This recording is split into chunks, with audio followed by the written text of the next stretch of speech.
Hello everyone, নতুন আরেকটি recipe নিয়ে আপনাদের সামনে চলে এসেছি। আজকে আমি আপনাদের জন্য নিয়ে এসেছি একটা মাছের তেলের বড়া। এটা হচ্ছে রুই মাছের তেলের বড়া। আপনারা রুই মাছ না, যে কোনো মাছ তার তেলের যে একটা বড়া হয় সেটা এভাবে করে নিতে পারবেন। আমি যদিও রুই মাছ নিয়েছি, আপনারা চাইলে কাতল মাছ দিয়েও সেম রেসিপিটা করতে পারেন।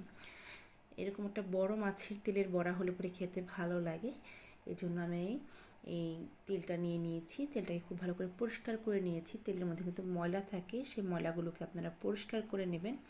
যদিও আজকে আমার এই মাছের তেলের মধ্যে খুব একটা বেশি ময়লা ছিল না, এই জন্য এটা খুব ভালো পরিষ্কারই ছিল, খুব একটা বেশিক্ষণ সময় লাগেনি পরিষ্কার করতে। তারপর এই তেলগুলোকে আমি একটু পিস পিস করে কেটে নিয়েছি। আমি ঠিক এরকম করে পিস করে কেটে নিয়েছি।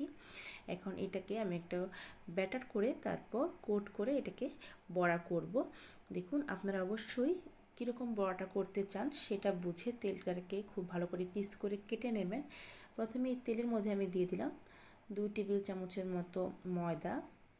আপনারা চাইলে আটাও দিতে পারেন। এখন এখানে আমি দিয়ে দিলাম স্বাদ অনুযায়ী লবণ।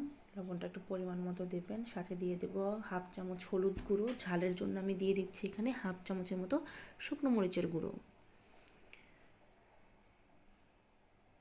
তারপর আমি এই তেলটাকে এই ময়দার সাথে আর গুঁড়ো মশলার সাথে খুব ভালো করে কোট করে নিচ্ছি। আমার এই রেসিপিগুলো আপনাদের ভালো লেগে থাকলে আমার চ্যানেলটা সাবস্ক্রাইব করে পাশে থাকা যে বেল আইকনটা আছে সেটা বাজিয়ে দেবেন। আমি রেসিপি আপলোড করার সাথে সাথে আপনি নোটিফিকেশন পেয়ে যাবেন।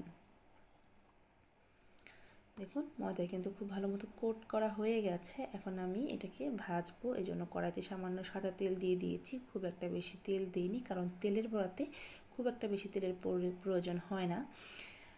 তারপর এখানে আমি তেলটাকে যে কোট করে রেখেছিলাম সেখান থেকে আমি গরম তেলে দিয়ে দিচ্ছি। দেওয়ার সময় একটু ফাঁকা ফাঁকা করে দিচ্ছি, যাতে করে একটার গায়ে আরেকটা লেগে না যায়, তাহলে কিন্তু বড়াগুলো ভেঙে যাবে। এই বড়াটা গরম ভাতের সাথে খেতে আমার ভীষণ ভালো লাগে। এজন্য প্রায়ই এই রেসিপিটা আমি করে থাকি। মানে বাজার থেকে বড় মাছ আনলে এরকম ভালো যদি তেল পাওয়া যায় তাহলে এটা দিয়ে আমি বড়াই করি। আমার কাছে বড়াটাই বেশি ভালো লাগে।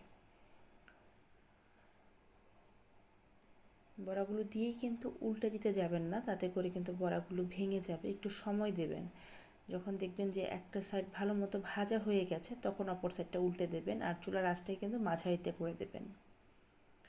আমি প্রত্যেকটা তেলই এখানে দিয়ে দিলাম। দিয়ে একটা সাইড ভালো মতো ভাজা হয়ে গেছে পরে আমি অপর সাইডটা উল্টে দিয়েছি। দেখুন কত সুন্দর একটা কোটিং হয়েছে।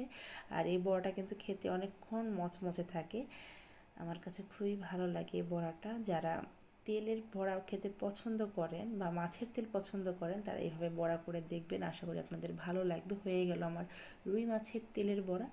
আশা করি রেসিপিটি আপনাদের ভালো লেগেছে। সবাই ভালো থাকবেন।